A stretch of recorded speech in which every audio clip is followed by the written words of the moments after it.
Assalamualaikum warahmatullahi wabarakatuh.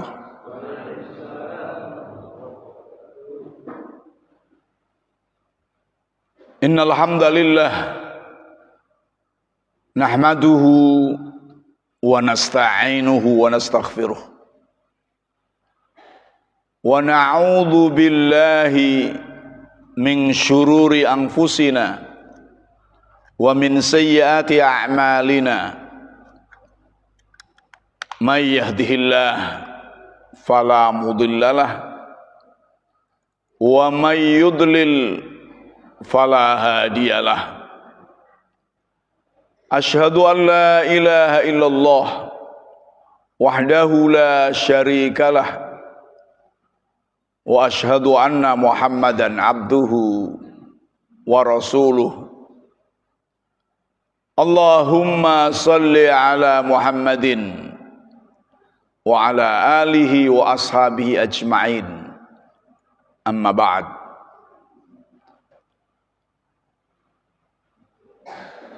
Bapak-bapak, ibu-ibu dan saudara-saudara sekalian rahimakumullah. Alhamdulillah kita masih diberi berbagai macam kenikmatan oleh Allah Subhanahu wa taala. Salawat dan salam semoga terus tercurahkan kepada Nabi kita Muhammad sallallahu alaihi wasallam, keluarganya, para sahabatnya dan umatnya yang setia mengikuti sunnah-sunnahnya. Di antara sekian banyak nikmat adalah nikmat usia, ya.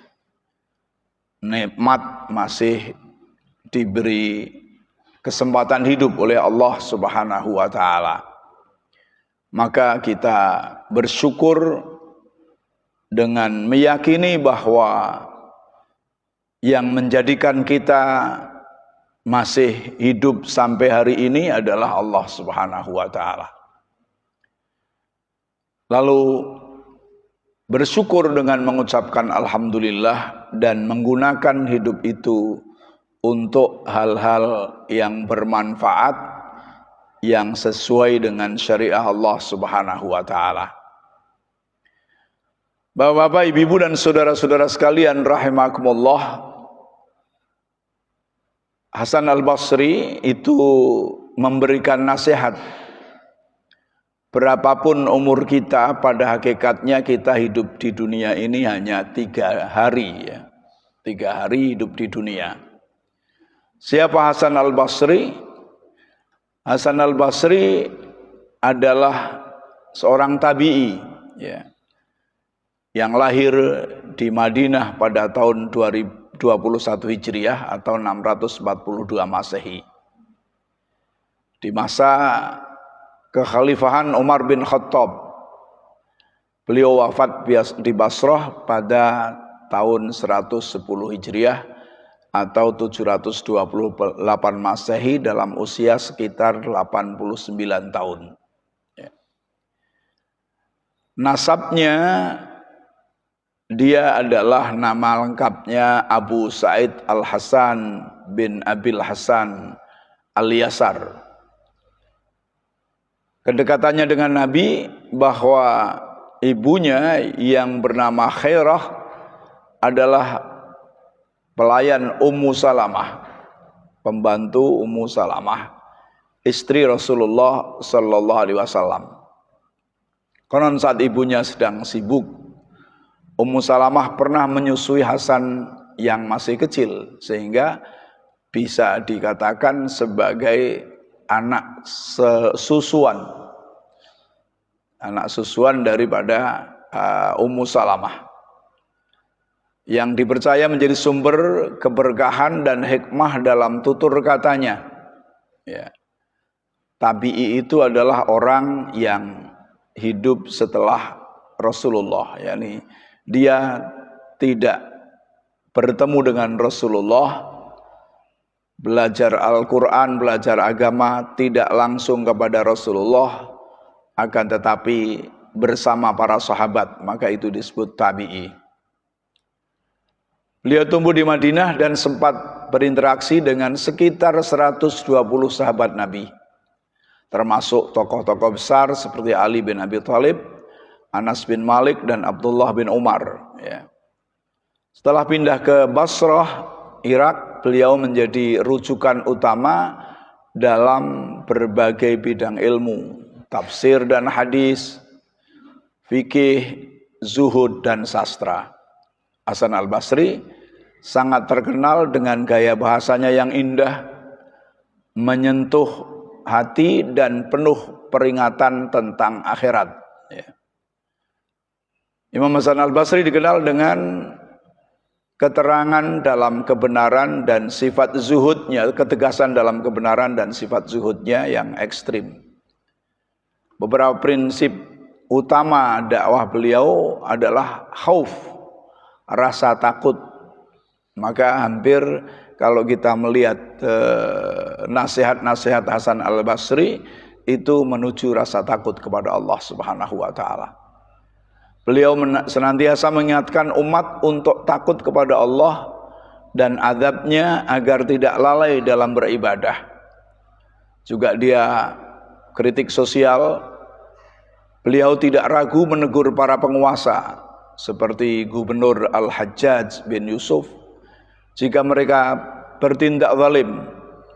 Kemudian kesucian hati beliau dianggap sebagai salah satu peletak dasar ilmu tasawuf karena fokusnya pada pembersihan jiwa dan penyakit duniawi. Ya, di antara nasihatnya akan kita pelajari hari ini. Qala Imam Hasan al-Basri rahimahullah fi wasfid dunya wa haqiqatuha. Ad-dunya salasatu ayyamin. Amma amsi faqad dhahaba biha bima fihi. Wa amma ghadan fala'allaka la tudrikhu wa amma al-yawm falaka fa'mal fihi. Ya. Imam Hasan al-Basri mengingatkan kita bahwa hidup kita di dunia ini sebenarnya bukan puluhan tahun. Ya. Bukan puluhan tahun, meskipun umur ada yang 70, ada yang 60, ada yang 50 dan seterusnya, melainkan hanya 3 hari saja. 1 hari telah pergi, 1 hari belum tentu kita miliki, dan hanya 1 hari yang tersisa di tangan kita. Maka apa yang akan kita lakukan dengan sisa waktu yang sangat singkat ini? Maka lakukanlah. Penjelasannya adalah yang pertama, hari kemarin, al-amsu, waktu yang telah berlalu dan tidak akan pernah kembali lagi. Jadi waktu yang lalu tidak akan kembali lagi, meskipun ada hari yang sama tapi tanggalnya tidak sama. Bisa jadi tanggalnya sama tapi bulannya tidak sama. Bisa jadi tanggal dan bulannya sama, tahunnya pasti tidak sama. Maka disebut hari yang lalu tidak akan kembali lagi. Hakikatnya ia telah pergi membawa seluruh amal yang kita kerjakan di dalamnya, baik itu kebaikan maupun keburukan. Jadi tidak hanya pergi begitu saja, akan tetapi membawa catatan amal. Allah berfirman, wa wudi'al kitabu fataral mujrimina mushfiqina mimma fihi wa yaquluna ya wailatana ma li hadzal kitab la yughadiru saghiratan wala kabiratan illa ahsaha wa wajadu ma amilu hadira wala yadhlimu rabbuka ahada. Al-Kahfi ayat 49. Dan diletakkan kitab, yakni catatan amal, lalu engkau akan melihat orang-orang yang berdosa merasa ketakutan terhadap apa yang tertulis di dalamnya. Ya. Mereka berkata, aduhai, celaka kami, kitab apakah ini? Tidak meninggalkan yang kecil dan tidak pula yang besar, melainkan ia mencatat semuanya. Dan mereka dapati apa yang telah mereka kerjakan tertulis, dan Tuhanmu tidak menzalimi seorang pun. Jadi apa yang kita sudah kerjakan, harinya hilang, amalnya masih utuh, dicatat oleh Allah Subhanahu wa Ta'ala, dan akan kita temui pada hari kiamat nanti. Maka Ibnu Mas'ud mengatakan, "Ma nadimtu ala syai'in nadami ala yaumin gharabat syamsuhu naqussa fihi ajali wa lam yazdad fihi amali."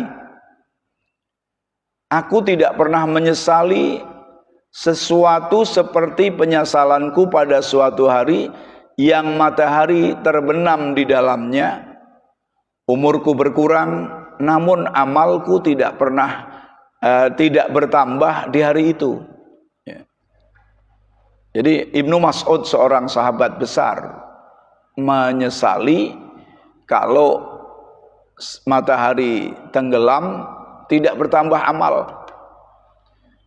Kita bisa jadi tidak berpikir bertambah atau berkurang, koyo wingi terus ya. Jadi bisa jadi bertambah itu tidak bertambah kuantitas, tapi bertambah kualitas. Baratnya sholat, tentunya sholat tidak akan bertambah. Sholat duhur yang 4 rakaat, sholat asyar 4 rakaat, sholat maghrib 3 rakaat, sholat isya 4 rakaat, sholat subuh 2 rakaat. Nah, tentunya yang bertambah adalah kualitas sholatnya. Bagaimana, sudah semakin khusyuk atau masih utuh saja. Sejak umur baligh sampai sekarang masih utuh. Bacaan Al-Qur'annya masih utuh. Biar bacaannya ora fasih, sekarang ya masih utuh, tidak fasih, bahkan lebih tidak fasih lagi. Karena apa? Karena wis tuwa. Maka itu berarti tidak bertambah kualitasnya. Bisa jadi juga bertambah dari sisi kuantitas, misalnya sedekah. Biasane neng masjid nggawa duit 1.000 menjadi 2.000, menjadi 5.000 itu ya. Itu namanya secara jumlah itu bertambah. Hasan Al-Basri juga berpesan, tidak ada satu hari pun yang menampakkan fajar kecuali ia akan menyeru. Yani Hasan Al-Basri merenung, akhirnya mengambil kesimpulan, tidak ada satu hari pun yang yang menampakkan fajar kecuali ia menyeru. Ya, fajar itu menyeru, wahai anak Adam, aku adalah ciptaan yang baru dan aku menjadi saksi atas amalanmu. Jadi fajar hari ini tidak sama dengan fajar yang kemarin. Fajar hari ini adalah ciptaan yang baru, fajar yang baru. Maka carilah bekal dariku. Karena jika aku telah berlalu, aku tidak akan kembali lagi sampai hari kiamat. Jadi kalau hari itu sudah berlalu, tidak akan kembali lagi. Kesempatan itu berarti hilang ya, dari diri kita ya, sampai hari kiamat. Nanti hari kiamat kita akan mempertanggungjawabkan. Kemudian kesimpulan dari yang pertama itu, waktu kemarin bukan sekedar angka yang hilang dari kalender, bukan sekedar tanggal yang sudah berlalu. Ia pergi bagikan kurir yang membawa berkas laporan, yakni kepada Allah Subhanahu wa Ta'ala, sebagaimana disebutkan dalam surah Al-Kahfi ayat 49 tadi, bahwa kita akan mendapati semua yang telah kita kerjakan lahir di depan mata kita. Yang kedua, setiap hari yang datang adalah saksi baru. Begitu matahari terbenam, hari itu terkunci, sudah tidak akan datang lagi, dengan membawa seluruh sujud kita atau bahkan maksiat kita di bawah semuanya, ya. Dan ia tidak akan pernah membuka pintunya kembali sampai kita bertemu dengannya di pengadilan Allah Subhanahu wa taala kelak, yakni di yaumul hisab baru akan ketemu. Yang ketiga, sikap kita. Kita tidak bisa mengubah apa yang sudah terjadi. Hari kemarin adalah pelajaran ibrah, ya. Jika ada kesalahan, jadikan bahan evaluasi, jadikan bahan muhasabah, jangan diteruskan. Jika ada kebaikan, jadikan motivasi. Namun jangan sampai terjebak dalam penyesalan yang melumpuhkan masa kini, penyesalan yang menjadikan frustasi, penyesalan yang akhirnya tidak mau melakukan apa-apa, akhirnya menjadi stres. Kemudian hari esok, al-ghad, yakni waktu yang masih bersifat misteri dan belum tentu kita miliki. Besok, bahkan tidak besok, nanti saja belum tentu kita miliki. Apalagi tahun depan, belum tentu kita miliki. Ia adalah harapan dan angan-angan. Tidak ada jaminan dari Allah bahwa kita akan mencapai hari esok. Tidak ada jaminan dari Allah Subhanahu wa taala bahwa kita akan sampai hari raya Idul Adha. Isi 10 dino meneh, isi 11 dino meneh. Menunda amal untuk hari esok adalah salah satu tipu daya yang paling berbahaya yang dilakukan oleh iblis, dilakukan setan dan bala tentaranya. Dalam ayat Al-Quran maupun hadis Rasulullah sallallahu alaihi wasallam itu banyak perintah untuk menjalankan secara segera. Misalnya di dalam surah Ali Imran ayat 133, wasari'u ila maghfiratin mir rabbikum wa jannatin 'arduhas samawati wal ard u'iddat lil muttaqin. Dan bersegeralah, ya, orang ngesuk-ngesuk, wasari'u, bersegeralah, bercepat-cepatlah menuju ampunan Allah dan surga yang luasnya seluas langit dan bumi yang disediakan bagi orang-orang yang bertakwa. Tidak mengatakan besok, tidak mengatakan hari yang tahun yang akan datang, tidak, tapi sari'u. Begitu pula wa anfiqu mimma razaqnakum min qabli ayyatiya ahadakumul maut fayaqul rabbi laula akhartani ila ajalin qarib fa asaddaqa wa akum minas salihin. Dan berinfaklah dan infakkanlah, yakni apa yang telah kami rezekikan kepada kamu sebelum datangnya kematian kepada seorang di antara kamu, lalu mengatakan, wahai Tuhanku, mengapa tidak engkau tangguhkan, ya, tidak engkau tangguhkan kematian ini sampai waktu yang dekat, sehingga aku bisa bersedekah dan aku akan bisa menjadi orang-orang yang saleh. Ini semuanya menunjukkan segera, ya. Ketika ada suatu perintah dari Allah Subhanahu wa taala, segera lakukan. Ibaratnya ada perintah untuk berkurban, fasholli lirabbika wanhar. Dan Rasulullah juga mengatakan, man lahu malun falam yudhahi fala yaqrabanna musallana. Dan di dalam riwayat yang lain dikatakan, man lahu sa'atun falam yudhahi fala yaqrabanna musallana.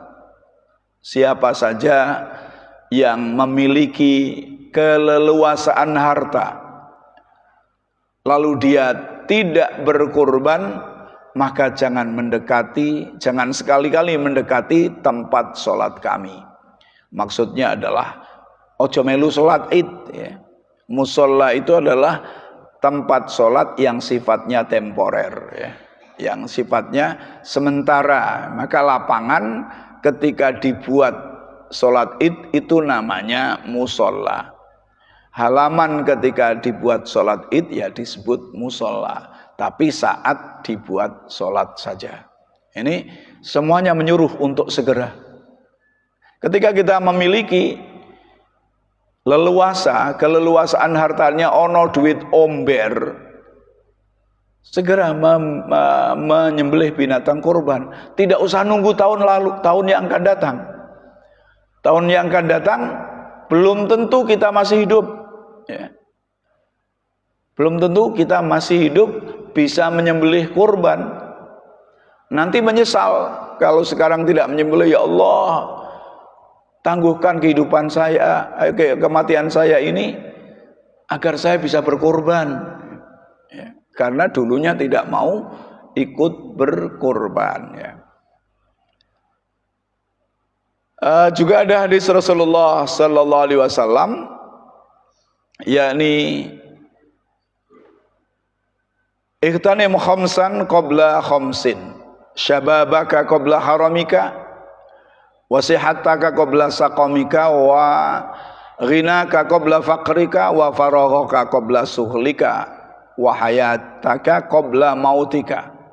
Dalam Sahih Al-Hakim, bahwa perhatikan, gunakan 5 waktu sebelum datang 5 waktu yang lain. Gunakan untuk beribadah, gunakan untuk taat kepada Allah Subhanahu wa ta'ala. Waktu mudamu sebelum datang waktu tuamu. Waktu sehatmu sebelum datang waktu sakitmu. Waktu kaya sebelum datang kefakiran. Waktu kosong sebelum datang kesibukan.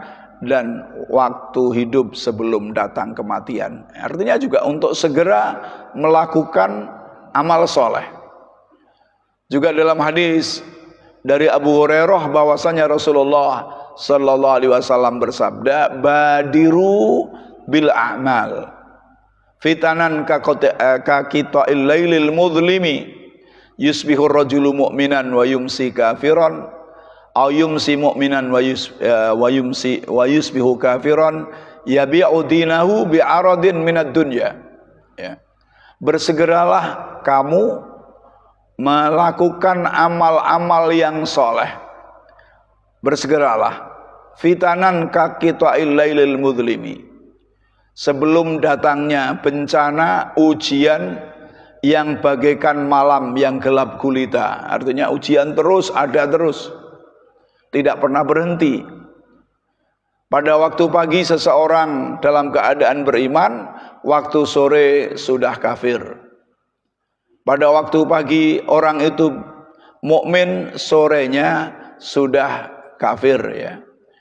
Ya, paginya sorenya mukmin, sorenya mukmin, paginya jadi kafir. Kenapa? Karena dia menukar agamanya dengan sedikit daripada kesenangan dunia. Itu akan datang terus.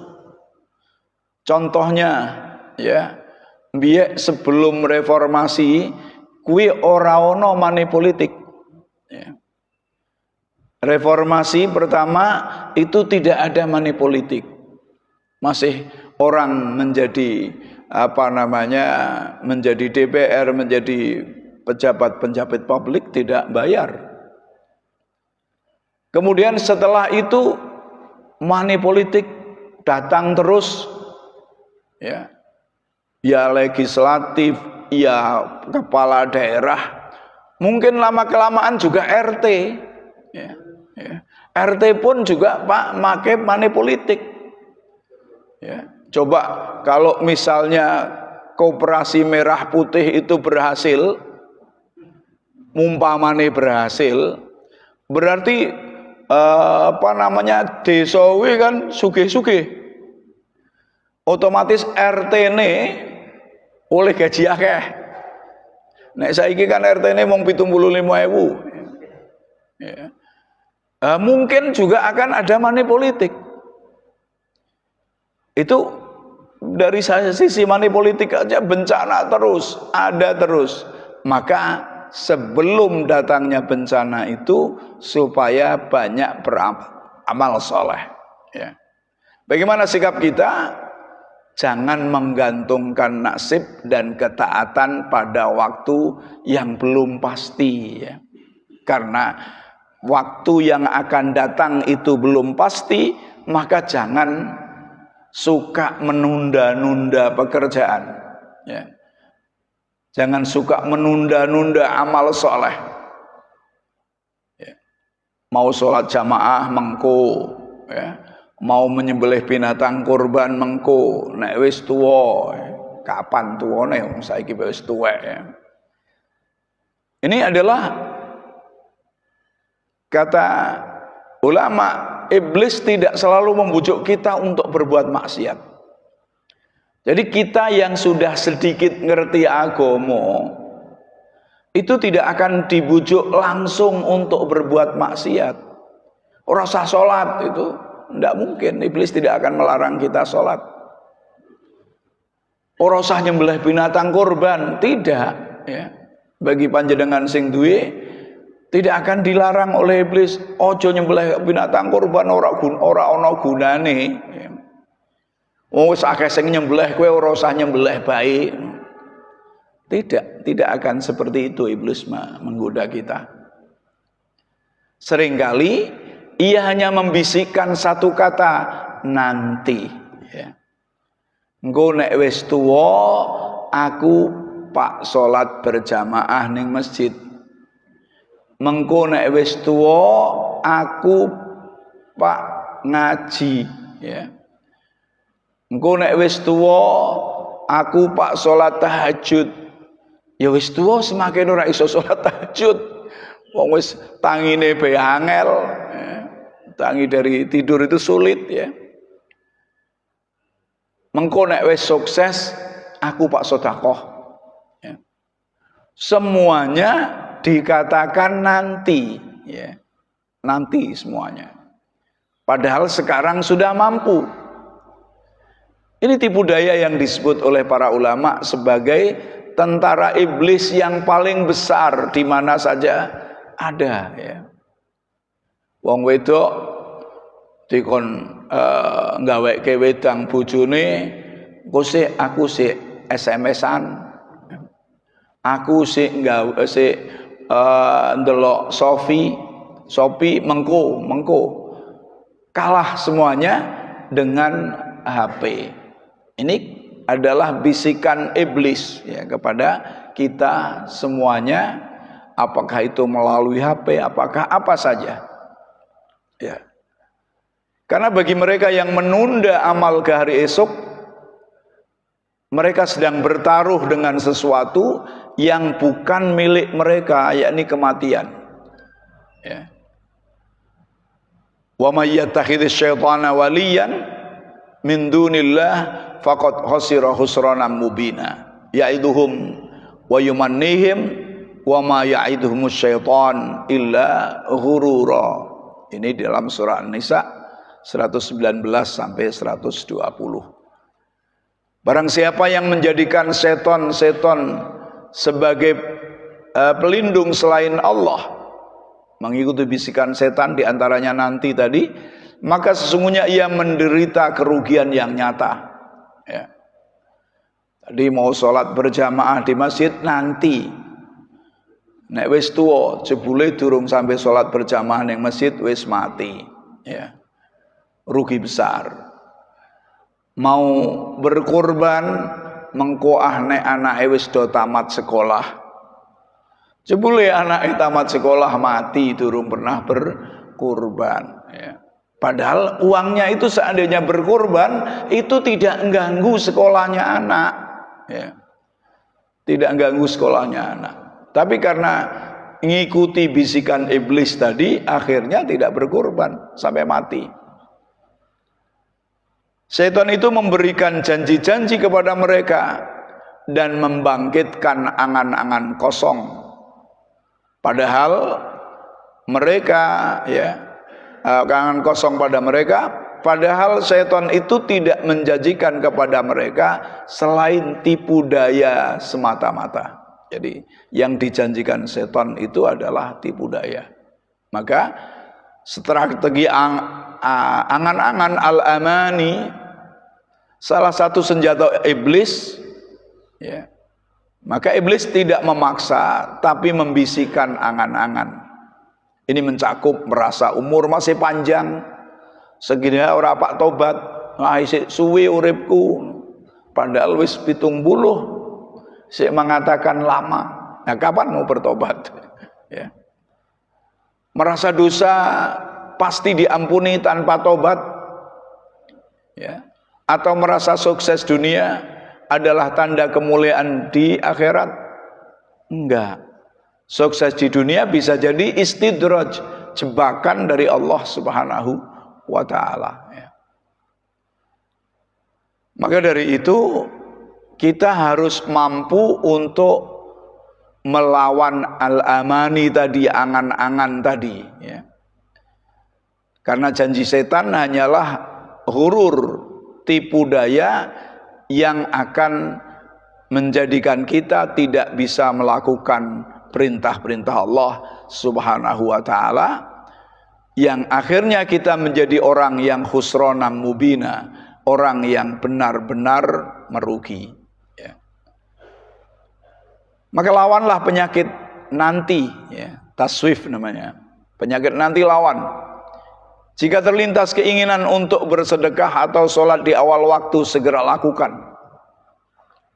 Sadari bahwa bisikan sebentar lagi adalah realisasi dari ayat wala umanniyannahum, aku akan bangkitkan angan-angan mereka. Ini seton, ya. Artinya ketika ingin sebentar lagi padahal untuk beramal soleh, lawanlah untuk berbalik dari apa yang diinginan setan tadi.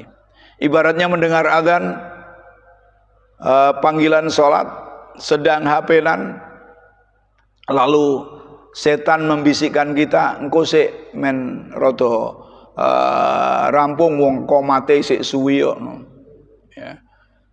Maka akhirnya tidak mengikuti bisikan setan tadi terus.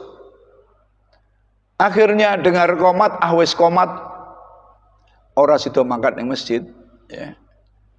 Itu adalah bisikan setan. Begitu pula orang perempuan yang misalnya tidak akan ke masjid, begitu mendengar adzan segera persiapan untuk sholat. Misalnya mau sholat di rumah, jangan mau dibisikin setan nanti, ya, sebentar lagi sedang membuka aplikasi Shopee misalnya, ya. Shopee-nya yang ditinggal, sholatnya yang diutamakan. Kadang-kadang membuka Shopee dibuka IKB, akhirnya ya ora tuku kok. Wis salate terlambat ora tuku, khusranan mubina. Rugi donya, rugi akhirat, ya. Waspada terhadap panjang angan-angan, tulul amal. Jangan mengatur rencana hidup seolah-olah kita pasti hidup 100 tahun lagi. Seimbangkan rencana masa depan dengan kesiapan menghadapi kematian kapan saja, di mana saja, ya. Yang ketiga adalah hari ini, al-yaum. Yani al-yaumu laka, hari ini adalah milikmu, kata Hasan al-Basri, fa'amal bihi. Waktu yang sedang kita jalani sekarang ini dan merupakan aset paling berharga yang milik kita. Hakikatnya inilah kesempatan nyata satu-satunya yang kita genggam. Hari ini adalah penentu hari esok dan penebus bagi hari yang kemarin, ya, itu hari ini. Hari ini sebagai penebus hari kemarin, tobat, ya, dan kebaikan yang akan menghapus dosa-dosa. Yani ketika kita sudah evaluasi hari lalu, ternyata ada beberapa kesalahan, maka segera bertobat. Ketika kita evaluasi Dzulhijjah yang lalu misalnya,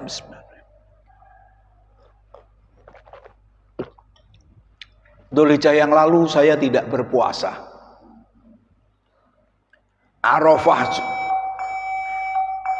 Arafah juga tidak, di hari Arafah juga tidak berpuasa.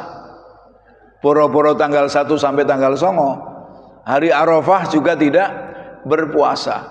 Maka jangan sampai Dzulhijjah yang hari ini itu seperti hari yang lalu. Jadikan evaluasi. Dzulhijjah yang lalu duwe duit tapi ora berkorban, ya. Jangan sampai hari ini Dzulhijjah ini duwe duit juga ora berkorban, ya. Itu kerugian yang besar, ya. Maka dijadikan untuk arena bertobat kepada Allah Subhanahu wa taala. Kalau hari yang lalu saya sudah berkorban tapi korbane duitnya akeh tapi korbane cilik, ya. Maka hari ini, hari yang sekarang duitnya si akeh, korban sing luwih gede, sing mulus, sing bagus, ya. Itu namanya menggunakan hari ini untuk menebus kesalahan-kesalahan yang lalu, sehingga hari yang lalu itu dikunci tadi, akan tetapi bisa dihapus dengan taubat. Ketika sudah bertobat dengan taubatan nasuha, maka dosa-dosa yang hari yang lalu kita lakukan itu insya Allah akan dihapus oleh Allah Subhanahu wa taala. Kemudian hari ini dijadikan sebagai penentu untuk hari yang akan datang, ya. Hari ini sebagai penentu hari esok, visi dan bekal. Apa yang kita tuai di masa depan, baik esok hari di dunia maupun di akhirat, adalah hasil dari apa yang kita tanam saat ini, ya. Maka itu menjadi penentu. Pernah saya sampaikan nasihat Qadhi Iyad. Suatu ketika Qadhi Iyad bertemu dengan seorang tua. Lalu dia menanya, kam sanah anta, berapa umurmu? Orang itu menjawab, saya umur 60 tahun. Kemudian dijawab oleh Qadhi Iyad, berarti kamu sudah berjalan menuju Allah sejak 60 tahun yang lalu, dan sebentar lagi kamu akan nyampe kepada Allah Subhanahu wa taala, yakni mati. Maka orang itu mengatakan inna lillahi wa inna ilaihi rajiun. Lalu Qadhi Iyad menanya, apa arti inna lillahi wa inna ilaihi rajiun?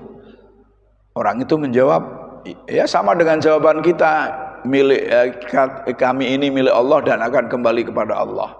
Maka Qadhi Iyad terus mengatakan, barang siapa yang tahu bahwa dirinya milik Allah dan akan kembali kepada Allah, maka dia harus yakin akan dimintai pertanggungjawaban oleh Allah. Barang siapa yang yakin akan dimintai pertanggungjawaban oleh Allah, maka dia supaya mempersiapkan jawaban itu. Lalu orang itu menanya, lalu apa yang saya lakukan? Kata Qadhi Iyad, gampang, mudah, ringan. Apa itu? Maka Qadhi Iyad terus mengatakan, ahsin fima baqiya yaghfir laka ma madha wa ma baqiya. Berbuat baiklah di sisa-sisa umurmu, niscaya Allah akan mengampuni kamu atas dosa-dosa yang lalu dan dosa yang akan datang, yakni berbuat baik dan bertobat dengan taubatan nasuha. Wa in asa'ta fi ma baqiya, apabila kamu tetap saja berbuat jahat di sisa umurmu, maka kamu akan disiksa oleh Allah disebabkan dosa-dosa yang lalu dan juga dosa-dosa yang akan datang. Karena itu hari ini adalah penentu untuk hari esok, untuk akhirat. Mau milih surga apakah mau milih neraka, yang menentukan adalah hari ini, hari dunia ini. Allah berfirman, ya ayyuhalladzina amanu taqullaha wal tandur nafsum ma qaddamat lighad wattaqullaha innallaha khabirum bima ta'malun. Hai orang-orang yang beriman, bertakwalah kepada Allah dan hendaklah setiap orang memperhatikan apa yang telah diperbuatnya untuk hari esok, yakni untuk akhirat, dan bertakwalah kepada Allah, sungguh Allah Maha teliti terhadap apa yang kamu kerjakan. Bapak-bapak, ibu-ibu dan saudara-saudara sekalian rahimakumullah, sampai di sini yang dapat saya berikan, mudah-mudahan dapat bermanfaat. Kalau ada yang mau ditanyakan, saya persilakan. Monggo. Monggo, Ibu. Waalaikumsalam warahmatullahi wabarakatuh.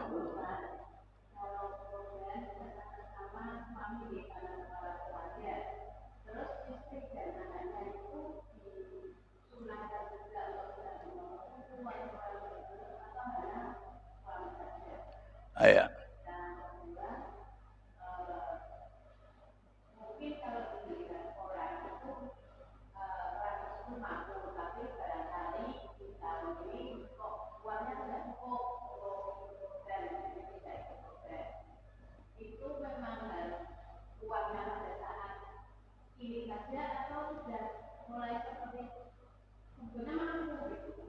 Ya.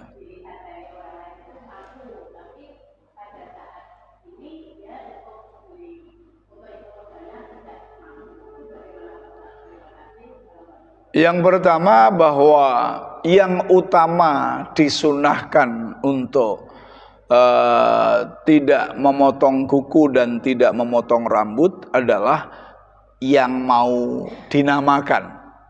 Itu yang utama. Namun karena nantinya itu akan dipakai untuk seluruh keluarga, misalnya dengan Allahumma taqabbal hadza min fulan wa ali fulan, maka ya alangkah baiknya juga kalau seluruhnya itu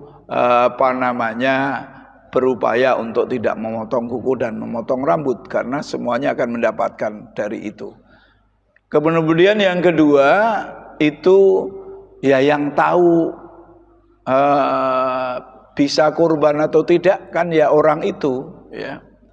Orang yang mau berkurban itu, sing penting ojo membohongi Allah, ojo membohongi dirinya sendiri, dan tidak usah isin karo menungso.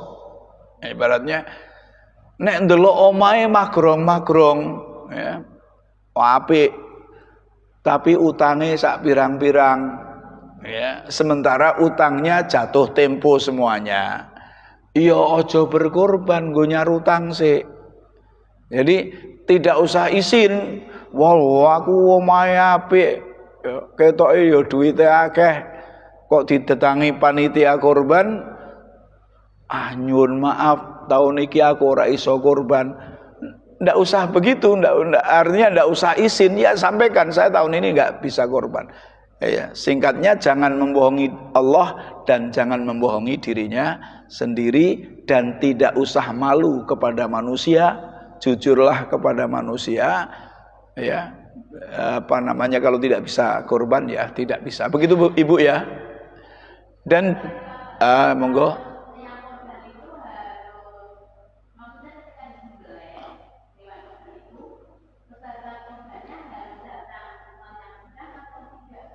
Kalau harus tidak harus datang, cuman disunahkan untuk menyaksikan. Akan tetapi tidak harus, ya. Dan beberapa hari yang lalu kan ada di medsos bahwa zaman Rasulullah itu tidak ada panitia kan gitu kan. Kalau nggak salah saya membaca. Berarti kurban itu ya kalau ada panitia bid'ah misalnya. Itu kan arahnya ke situ. Kalau saya katakan tidak. Zaman Rasulullah ada panitia, tapi ora disebut panitia. Dari mana? Yakni asar Ali bin Abi Thalib yang diriwayatkan oleh Bukhari dan Muslim, di mana Ali bin Abi Thalib mengatakan, saya diperintahkan oleh Rasulullah untuk menyembelih kurban onta Rasulullah SAW. Rasulullah berkurban dengan onta. Lalu kemudian Rasulullah melarang saya untuk memberikan upah kepada jagalnya dari apakah itu tulangnya, apakah itu kulitnya, ataukah kepalanya, pokoknya dari onta yang disembelih itu dijual untuk upah jagal, itu dilarang. Lalu kami wa nahnu nu'tihi min indina, dan kami memberikan dari uang kami sendiri. Berarti ini menunjukkan yang pertama bahwa tidak mungkin nyembelih onta dewenan gede, ya. Piye Pak bagine angel, ngulitane angel. Maka menunjukkan bahwa ada kelompok yang ditunjuk Rasulullah dengan diketuai oleh Ali untuk menyembelih korban Rasulullah. Kan padha bae karo takmir masjid, ya. Kemudian yang kedua, kata-kata Ali, saya memberikan upah jagal itu dari uang kami. Berarti kami kan orang uang siji, ya. Itu Ibu ya. Jadi itu yang saya sampaikan, tambahannya. Lalu ketika kita mau berkurban, lalu kita punya hutang, apa yang didahulukan? Yang didahulukan melunasi hutang. Kalau memang hutang itu jatuh tempo dan memang uangnya hanya untuk nyarutang itu. Lalu bagaimana kalau saya punya hutang misalnya 5 juta. Kemudian saya izin kepada yang saya hutangi, Pak, aku wis duwe duit Pak nggo nyarutang sampean 5 juta. Tapi berhubung ini bulan Dzulhijjah, saya akan belikan kambing dulu untuk untuk berkorban, nyarutangi sampean tahun ngarep, bulan ngarep misalnya. Si pemilik uang itu menyetujui, ya wis mono nggo gawe korban sih. Mana yang lebih dahulu? Yang lebih dahulu tetap hutang, ya. Lunasi hutangi. Ya. Kenapa? Karena kita tidak tahu tadi hari yang akan datang itu tidak ada jaminan kita masih hidup. Nek kita ora berkorban karena tidak mampu, itu tidak ada masalah. Tidak ada tuntutan di akhirat nanti. Tapi kalau kita punya duit tidak mau nyarutang, maka ada tuntutan di hari kiamat nanti, di mana dari awal Rasulullah tidak mau nyolati orang yang mati meninggalkan hutang. Ada sahabat yang membawa jenazah, beberapa orang yakni membawa jenazah, lalu memerintahkan Rasulullah untuk menyolati. Maka Rasulullah terus bertanya, apakah jenazah itu punya hutang? Para sahabat menjawab, iya. Apakah dia punya warisan untuk nyarutang? Tidak. Rasulullah mengatakan, silahkan solati saudaramu itu. Rasulullah nggak mau nyolati, tapi memerintahkan para sahabat untuk menyolati. Lalu ada Abu Qatadah, seorang sahabat yang mengatakan, ya Rasulullah, solatilah saya yang menanggung hutangnya. Baru Rasulullah menyolati. Begitu pula dalam hadis Rasulullah, yughfaru lisyahid, orang yang mati syahid itu semua dosanya akan diampuni kecuali utang. Maka lebih baik nggo nyarutang dhisik meskipun sing ngutangi setuju. Lain lagi nek sing ngutangi ngomong wis nggo gawe korban, nek kowe mati yo tak sahke, lain lagi itu. Itu ya. Saya kira cukup, sudah habis waktu. Kurang lebihnya saya minta maaf. Kita tutup dengan doa kafaratul majlis. Subhanakallahumma wa bihamdika asyhadu an la ilaha illa anta astaghfiruka wa atubu ilaik. Wassalamualaikum warahmatullahi wabarakatuh.